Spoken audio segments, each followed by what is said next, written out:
My title refers to a common insider term for museums, the white cube. The term got coined in the 1970s as a means of kind of referring to the ways in which interiors like this, which white walls, stark, kind of clean, gave this sense of sort of imperviousness to the museum, as if the art inside it was sealed off from real life, as if it existed divorced from politics, divorced from the beginnings in the artist studio, divorced from the mess and chaos of the public who came to see it. Since then, museums have come a long way in thinking about how to counter some of the sort of worst consequences of that idea. But to a great extent, through the 20th century, they still have been places that have been fairly static and fairly rooted. Yes, they've gotten bigger, they've had lots of expansions, and their publics have gotten bigger too. But nonetheless, through most of the century, you could expect that you could go to a museum, and there you'd find things on the walls, and that the museum itself would mostly exist within those walls. I would say that museums are looking and will look very, very different than that over the next decade or two. They will become increasingly porous and increasingly transparent. They're becoming a space and a concept that is permeable and fluid. I think you'll hear this through actually all the talks, at least this morning, with objects, ideas, and people, and the mess of real life moving into them and out of them as never before. I'm showing you a very wonderful work by the artist Sarah Zay called Still Life with Path, Model for Habitat. And they're headed that way because people's relationships to objects and to institutions are shifting. They're becoming more mobile, more dispersed, more global, and more multi-directional, which means, of course, that institutions have to as well. But before we go there, let's talk a little bit about the ways that museums will stay the same. They will still be real and exciting places that people go, and they'll go there to see original works of art in exquisite, curated, crafted, and immersive environments like this one. I'm showing you a picture from the Walters Art Gallery in Liverpool. They'll still display unique works of art, riveting works of art on their walls. There'll still be places that people go to study and learn from to a very great degree. And there'll still be places that people go to socialize and hang out. This is from a recent program at the Williams College Museum of Art. And places people go to have in-depth conversations, to look very, very closely at things. And there'll still be places that people will go to slow down, to slow themselves, to have a different experience of time, and to experience unique works of art in the flesh. In fact, I think there will be a new kind of fetishizing, if you will, of the real object, its charisma, its aura, the desire to see it and experience it in present time will grow, at least for lots of objects. Why? Because authenticity, realness, place are on the rise, because we are awash in a digital and dispersed environment.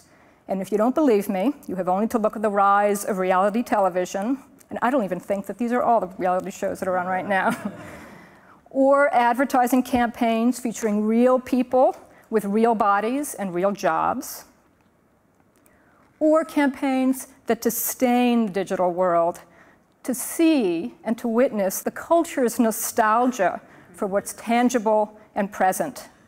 So if museums are smart, they'll, to a greater and greater degree, make some hay of their unique claims on what's authentic and what's real. So what will change? How will museums be different then? Well, I think we already know that the art museums collect and care for and the content they produce about that art will be reproduced to a greater and greater degree. And they'll be reproduced both by the museums themselves and by their publics. And museum objects, both the physical object and its surrogate, will have increasingly complex lives, both inside the institution, outside of it on museum websites, and on all kinds of other sites online, like this person's personal Flickr page. Museum objects and their surrogates will increasingly be found in vast repositories of information like this one. This is a project out of MIT called Visualizing Cultures, and it looks at the world of modern-day Japan and China. And to do that, it brings together images from dozens and dozens of museums, along with scholarly essays, bibliography, and curriculum as well. Or this one, and I'm sure you all know this project. This is the Google Art Project. The Google Art Project, just to give you a sense of its ambition, makes available more than 32,000 works of art in 31 mediums and materials from the collections of 151 museums around the world. 32,000 works of art. It digitizes those works of art at such a high level that you can look at details like this. This is from Seurat's A Sunday on the Grand Jatte from the Chicago Art Institute. Or details like this. Or details like this. I mean, this is really remarkable. So what does this explosion of museum content online really mean? What does it mean for museums? Well, at a minimum, it means that museums will have vastly larger publics, vastly more diverse publics than they ever have before. It will mean that they must become producers and packagers of that content for these new publics. And it will mean that their publics will increasingly make and publish the museum's own content as well. Whether that's sanctioned by the museum or not, that will happen, and it already is. And it won't just be digital images that will flow out of the museum. It will also be museum objects. And these will be shared and exchanged between museums, I think, as never before. And I think there's a couple of reasons for that. One of them is a real recognition of the incredible disparities between museums, both in the size of collections and the quality of those collections. But another, I think, is the real recognition that when objects travel, and when they travel globally, or even not globally, even just around the corner, they take with them, they bring with them, incredible amounts of information and knowledge and expertise. So the circulation of objects is a tremendous capacity, has a tremendous capacity for growing knowledge and expertise. In a more down-to-earth example, the Williams College Museum of Art, our own museum, next year will launch a project called the Student Art Loan Project that will allow students to borrow from the museum a work of art for a semester for their dorm rooms. And full disclosure, this is a picture from MIT, which actually has a program like this. Hooray! Programs and exhibitions will flow out of the museum as well as objects. I'm showing you a picture from a project called the Guggenheim Mobile Art Lab, which is kind of like both a urban think tank and a community gathering resource all rolled into one. So the Guggenheim's Mobile Art Project travels around the world, and as it does, it changes its offerings based on its new locations. Or a project that I actually started at the Portland Art Museum in Oregon called Object Stories. Object Stories allows members of the public to bring any object they want into the museum that has meaning or a story, as long as they can carry it. The museum then captures that story inside and displays it within the museum, as you can see here, and also online. Or this project, which is from the Minneapolis Institute of Art. It's called Foot in the Door, and it allows any Minnesota artist to bring into the museum and display any object of theirs as long as it fits in a 12 by 12 box. So there are lots of reasons why what's traditionally been kept outside the museum, things like politics and practices of everyday life, or things like what we just saw in Minneapolis or Portland, will come into the museum. But one of those reasons is surely the interests and work of artists today. Much art today is not conceived or understood for the museum or gallery walls. And by the way, this has been true through most of time, just to give you some context there. Some of that art doesn't produce an object at all, but focuses instead on a range of practices, from performance to art that is socially or politically engaged, or centers on the skills and knowledge of people themselves, from their working lives, from their family lives. This is a project I'm showing you called Conflict Kitchen in Pittsburgh. And it was conceived by 3 artists, John Rubin, Don Waleski, and John Pinea. They created a restaurant that only serves food from countries that the US is in conflict with, and then serves up with that food events, performances, and discussions. In fact, I think this summer they will be showcasing food from Cuba, and then in the fall it will be Korean food. If you're in Pittsburgh, you should certainly go by. This is a project called Negotiating Routes, Ecologies of the Byways. It's by an artist collective called KHOJ, which is a New Delhi-based artists organization.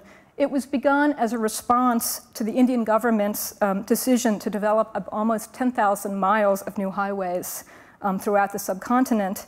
And the project conceives of kind of site-specific programs, workshops, classes that are really designed to try to examine and surface some of the political and social and aesthetic consequences of this vast industrial development.